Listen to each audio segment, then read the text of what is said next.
Coming up to the mic next, Mr. David Holmes and his young son.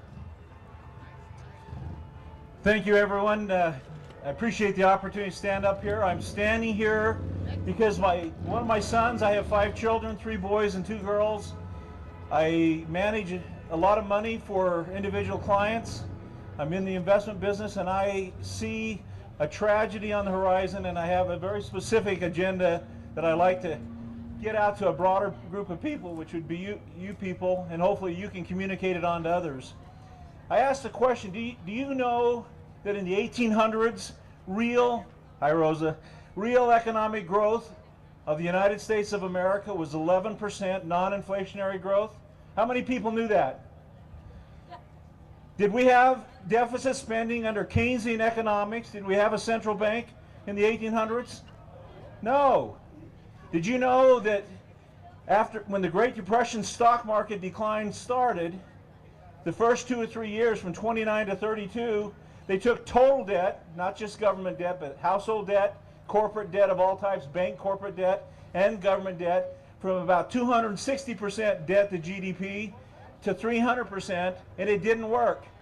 And ultimately it failed, and they gave way to a deflationary depression. Did you know that in 2003, the total debt of the United States reached 300%? That today we're at 360% debt to GDP. That's $55 to $57 trillion. If you're a corporation and you had to account for the present value of unfunded liabilities, i.e. Social Security, Medicare's Part A, B, and C, you double that number. We're talking over $100 trillion. America is functionally bankrupt. There's no way that it can pay those obligations. What happened? In 1941, did you know that America was forced to accept the Bretton Woods Agreement that put us on a 30-year nirvana period where the government could not deficit spend, the Fed could not ease money and create artificial signals telling all of us that houses were going to go up in perpetuity, that stocks were going to go up beyond their fundamental values. And what ended up happening? We stayed at 150% debt to GDP for 30 years, and the lowest guy on the totem pole, the average Joe American, progressed with real wages. Now you have to ask yourself why no major party wants to get back to a gold standard money system.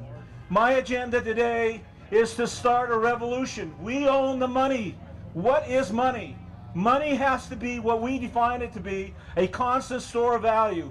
When you leave the government the ability to run perpetual deficits or to have the Fed monetize, which they've done this year, $2 trillion on their balance sheet by the flip of a switch, what is money doesn't mean squat, and that's how they've got us impoverished.